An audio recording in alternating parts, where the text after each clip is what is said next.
भगवान तथागत सम्यक संबुद्ध बोधिसत्व भारत रत्न डॉक्टर बाबा साहब भीमराव आम्बेडकर, हमारे पूज्य गुरुवर्य भदंत प्रज्ञा बोधि जी, जिनके चरणों में सादर प्रणाम वंदन, और हमारी चैनल को देख रहे सभी श्रद्धावान उपासक एवं उपासिकाएं। हम सब अच्छी तरह से जानते हैं कि हमारे ऊपर डॉक्टर बाबा साहब भीमराव आम्बेडकर का बहुत बड़ा उपकार है। अगर वो नहीं होते तो हमें धम्म नहीं मिलता था। हम बुद्ध के धम्म से हमेशा वंचित रह जाते थे। लेकिन आज हम बाबा साहब की बात करने वाले नहीं हैं। आज हम एक ऐसी ही भगवान बुद्ध के काल में हो गई विभूति की बात करेंगे कि जिनकी अनुपस्थिति होती अगर वो व्यक्तित्व नहीं होता तो आज हमारे पास बुद्ध धम्म नहीं होता था। और वो व्यक्ति का नाम था आनंद। भगवान बुद्ध के काल में भगवान बुद्ध ने जब भी महाभिनिष्क्रमण किया, उन्होंने गृह त्याग किया, तो आनंद उसी समय वो चाहता था कि भगवान बुद्ध के साथ साथ ही वो अपने घर को छोड़ दें। लेकिन माता प्रजापति गौतमी ने उसको रोका और आनंद है वो भगवान बुद्ध के साथ प्रवर्जित नहीं हो सका। जो आनंद था वो भगवान बुद्ध का चचेरा भाई था। चचेरा भाई इस अर्थ में कि भगवान बुद्ध के पिता शुद्धोदन, उनका छोटा भाई अमितोदन का पुत्र अर्थात आनंद भगवान बुद्ध का इस तरह से चचेरा भाई था। और भगवान बुद्ध ने जब ही प्रवज्ञा ली, उनके तकरीबन 2 साल के बाद जब ही भगवान बुद्धत्व की प्राप्ति करके कपिल वस्तु आते हैं। कपिल वस्तु आकर भगवान बुद्ध राहुल को, जो कि अपना बेटा था, उसे भी प्रवर्जित कर देते थे। राहुल को प्रवर्जित होने की खबर पूरा कपिल वस्तु में, श्रावस्ती में फैल गई और सब जगह खलबली मच गई। जैसे ही राहुल को प्रवर्जित होने की खबर फैल गई कि उनके साथ साथ 7 व्यक्ति भगवान बुद्ध के पास प्रवर्जित होने को तैयार हो गए। ये 7 व्यक्तियों में थे एक बद्दीय, भृगु, किम्बिल, अनिरुद्ध, देवदत्त और आनंद। इस प्रकार से 7 व्यक्तियों ने, और साथ में उपाली भी था, तो इस प्रकार से 7 व्यक्तियों ने भगवान बुद्ध के पास प्रवर्ज्या ग्रहण की। प्रवर्जित होकर बहुत सारी घटनाएं ये साबित करती है कि जो आनंद था वो किस तरह से भगवान बुद्ध को समर्पित था। आइए ऐसी कुछ घटनाओं को हम देखते हैं। 25 साल के बाद भगवान बुद्ध ने 25 साल बुद्धत्व प्राप्ति के बाद उनकी उम्र हो चुकी थी। भगवान बुद्ध को एक पर्सनल अर्थात निजी परिचारिक, निजी उनके उपस्थापक की ज़रूरत थी। भगवान बुद्ध ने ये सबके सामने रजूआत की कि कौन उनका निजी उपस्थापक बन सकता है। बारी बारी सब भिक्षुओं ने अपनी मंजूरी बताई।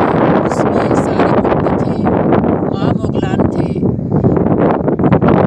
अनिरुद्ध था। इस तरह से जितने भी अग्र भिक्षु थे वो सब ने बारी बारी अपनी तैयारी बताई उनके उपस्थापन करने की। लेकिन भगवान बुद्ध ने किसी को भी मंजूरी नहीं दी। लेकिन आनंद भी इस बात को सुन रहा था, लेकिन आनंद ने कोई भी प्रतिक्रिया नहीं दी। आनंद को जब पूछा गया तो आनंद कहता है कि अगर मैं कुछ स्वयं आगे होकर मांगूं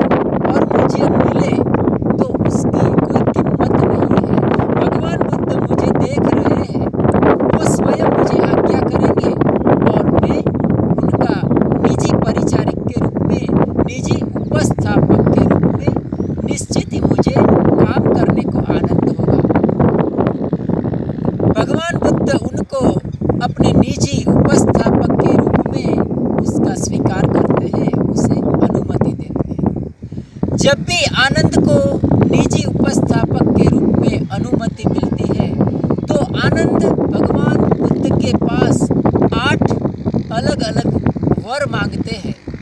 उस 8 वचन में 4 वचन नकारात्मक थे और 4 वचन सकारात्मक थे। नकारात्मक वचन इस तरह से थे कि आनंद का कहना था कि भगवान मुझे कभी भी अपने साथ किसी भी जगह निमंत्रण पर नहीं ले जाएंगे। दूसरी बात थी कि भगवान बुद्ध खुद के लिए जब भी कोई उसे भोजन दान देता है, भिक्षा में से आनंद को यानी उसको भोजन नहीं देंगे, अपनी भिक्षा में से उसे भोजन नहीं देंगे। तीसरी बात थी कि आनंद को किसी भी प्रकार का चीवरदान अगर भगवान बुद्ध को मिलता है तो वो भी आनंद उसमें से शेयर नहीं करेगा। और 4 दूसरी सकारात्मक बात यह थी कि आनंद का कहना था कि भगवान बुद्ध आनंद के निमंत्रण दिए हुए स्थान पर आएंगे और आनंद अगर जब भी भगवान बुद्ध किसी को उपदेश देते हैं तो उनको भगवान बुद्ध आकर आनंद को वो दोबारा उसको दोहराना पड़ेगा। और भी उनकी शर्त थी कि भगवान बुद्ध को मिलने के लिए बहुत लोग आते थे, उनको तरह तरह की समस्याएं बताते थे। तो उनका कहना था कि जब भी कोई व्यक्ति भगवान बुद्ध को मिलने के लिए आते हैं तो उनको भगवान बुद्ध के साथ मिलाने के लिए उसको कोई भी अड़चन न आए और कभी भी वो भगवान बुद्ध को नए नए जो आगंतुक आते हैं बाहर के देश से उसे वो मिला सके। आगे आनंद का कहना था कि कभी भी आनंद को जब भी ज़रूरत पड़े तब किसी भी समय वो भगवान बुद्ध की गंधकुटी में मिल सकता है। इस प्रकार आनंद ने भगवान बुद्ध के पास 8 वर मांगे और भगवान बुद्ध ने उसका स्वीकार किया।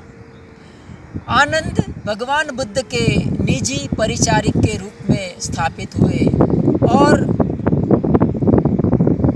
आनंद ने किस तरह से अपनी जिम्मेदारी निभाई उसे हम देखते हैं।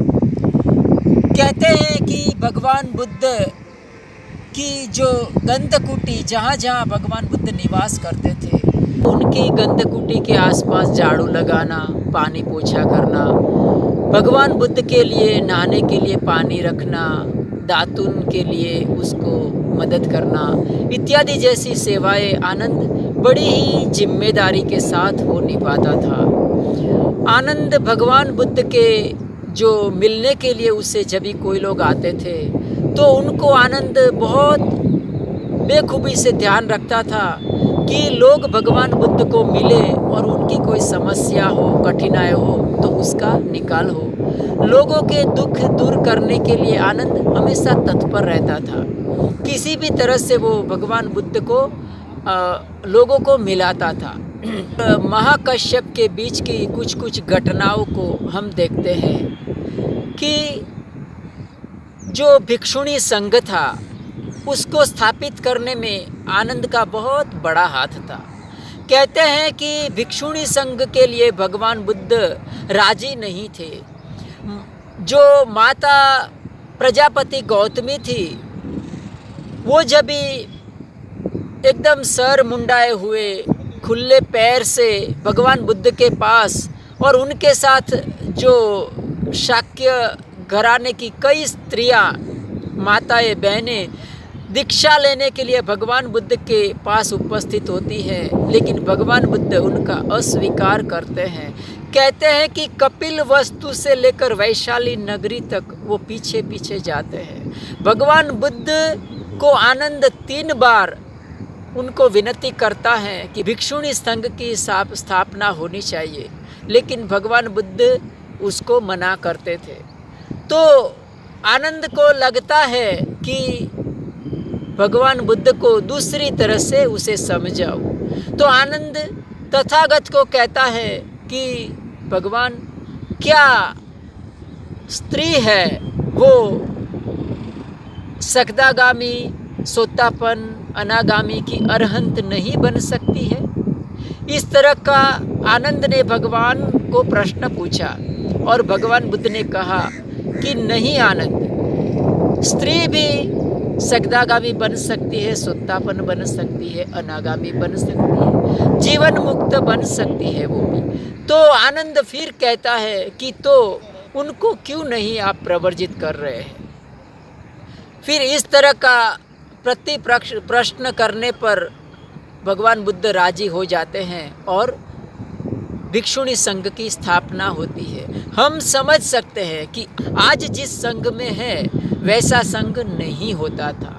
कहते हैं कि जो महाकाश्यप था वो आनंद से कोई बार उनको फरियाद रहती थी, क्योंकि आनंद ने भिक्षुणी संघ की स्थापना करवाई थी और आनंद भिक्षुणी संघ के बीच में बड़ा ही प्रिय था। एक दिन की बात है, आनंद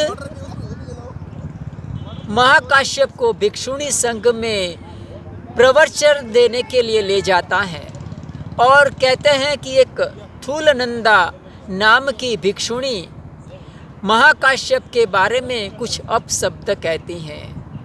वो कहती हैं कि महाकाश्यप आनंद के सामने इस तरह से कुछ है जैसे कि एक सुई बनाने वाले व्यक्ति को सुई बेचने वाला व्यक्ति सुई बेचे। उसका अर्थ ये था कि जो आनंद था वो सुई बनाने वाला था और महाकाश्यप थे वो सुई बेचने वाले थे।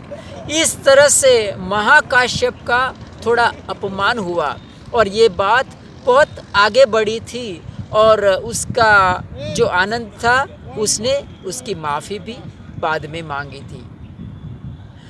और भी बहुत सारी घटनाएं हैं आनंद को लेकर।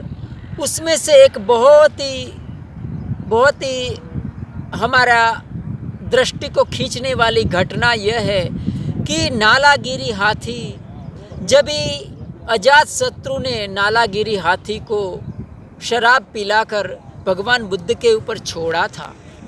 हम सब जानते हैं कि उस समय भगवान बुद्ध के साथ आनंद था और आनंद का जो समर्पण भाव था वो कितना था कि आनंद भगवान बुद्ध को एक तरफ हटाकर वो कहता है कि भगवान आप एक तरफ चले जाइए, मैं उस पागल हाथी के सामने आ जाता हूँ। इस बात पर से हम समझ सकते हैं कि आनंद को भगवान बुद्ध के प्रति कितना अहोभाव, कितना समर्पण भाव होगा। और भी कुछ बातों को हम जान लेते हैं कि जब भी भगवान बुद्ध का अंतिम समय था, अंतिम समय में भगवान बुद्ध आनंद को कहते हैं कि आनंद, मैं 3 महीने के पश्चात अपने शरीर को छोड़ दूंगा। अर्थात आषाढ़ पूर्णिमा के दिन भगवान बुद्ध ने आनंद को ये घोषणा की थी कि आज से 3 महीने के बाद तथागत अपने शरीर को छोड़ देंगे। और उससे पहले ये भी कहा था कि अगर तथागत चाहते हैं तो वो कल्प भर ठहर सकते हैं। लेकिन आनंद चुप रहा, आनंद कुछ भी बोला नहीं। यह एक बात थी। दूसरी बात यह थी कि भगवान बुद्ध ने आनंद को कहा था कि आनंद, मेरे जाने के बाद संघ अगर चाहें तो जो छोटे छोटे नियमावली हैं उसे त्याग सकता है। खुद्दानु खुद्द कानी, उसे इस तरह से बताया गया पाली भाषा। तो ये 2 बात थी। तो आनंद ने ये प्रश्न नहीं किया कि कौन से छोटे छोटे प्रश्न हैं। ये दोनों बात को लेकर महाकाश्यप को आनंद के प्रति हमेशा फरियाद रहती थी। महाकाश्यप का कहना था कि आनंद, तुमने भगवान बुद्ध को कल्प पर ठहर जाने के लिए नहीं कहा। और दूसरा बात यह थी कि आनंद, तुमने भगवान बुद्ध को यह नहीं पूछा कि कौन कौन से छोटे छोटे नियम हैं। इस तरह से भगवान बुद्ध की और आनंद के बीच की ये घटना को लेकर महाकाश्यप को हमेशा थोड़ी फरियाद रहती थी। आगे और अंत में भगवान बुद्ध के जीवन की और आनंद के जीवन की एक बहुत ही अच्छी घटना यह थी कि भगवान बुद्ध का परिनिर्वाण होने जा रहा था। एक सुदत्त नाम का व्यक्ति आ जाता है और कहता है कि मुझे भगवान बुद्ध से उपदेश सुनना है। और आनंद एक उनके पर्सनल निजी परिचारिक होने के रूप में वो भगवान बुद्ध के सामने सब व्यक्तियों को लाता है, उनको वंदना करते हैं, दर्शन करते हैं और आगे निकल जाते हैं। ये आनंद का काम था कि जितने भी लोग आते हैं उसको व्यवस्थित रूप से दर्शन कराना और भेज देना। लेकिन जो सुदत्त था वो आगे से हटता भी नहीं है और वो वंदना भी नहीं करता। वो कहता है कि वंदना करने में, भगवान बुद्ध की वंदना करने में क्या पड़ा है, मुझे तो भगवान बुद्ध से उपदेश ग्रहण करना है, मुझे तो उनसे विद्या सीखना है। तो आनंद कहता है कि भाई, अभी ये उपदेश देने का वक्त नहीं है, अभी भगवान बुद्ध का निर्वाण, उनका परिनिर्वाण होने को है, अभी तुम भगवान बुद्ध को तस्ती मत दो। लेकिन वो आदमी आगे से हटता नहीं है। 3 बार कहने पर भी वो वहीं पर रुका रहता है। तो भगवान बुद्ध ये देखते हैं और आनंद को कहते हैं कि आनंद, मत रोक उसे आने दे, वो प्यासा है, उसे धम्म का उपदेश ग्रहण करने दे। और कहा गया कि वो आदमी भगवान बुद्ध से धम्म का उपदेश ग्रहण करता है। और आगे एक घटना में कहा गया है कि उस समय जो आनंद था सबसे ज़्यादा वो श्रुतधर था, इसीलिए भगवान बुद्ध ने उसको श्रुतधर की उपमा दी है। क्योंकि भगवान बुद्ध के जो 84,000 स्कंद थे, उनके 84,000 जो उपदेश थे, उनमें से 82,000 उपदेश सिर्फ आनंद को याद थे। कहते हैं कि आनंद को भगवान बुद्ध के तमाम उपदेश उनको याद थे। तो इस मायने से, जैसे मैंने आगे कहा कि अगर आनंद नहीं होता था तो आज हमारे पास बुद्ध धम्म नहीं होता था। क्योंकि आनंद था, इसीलिए जब भी प्रथम संगायन हुआ तो आनंद की उपस्थिति जो थी वो अनिवार्य थी। अगर आनंद नहीं होता था तो सुत्त पिटक की रचना होना बहुत मुश्किल था। इस मायने से हम कह सकते हैं कि अगर आनंद नहीं होता तो आज हमारे पास बुद्ध धम्म नहीं होता था। तो आज के इस अवसर पर मैं इतना ही कहूँगा और आप सबका मंगल हो, सबके जीवन में खुशहाली आए, हमारे पुण्य कर्म में सब भागीदार बने। साधु।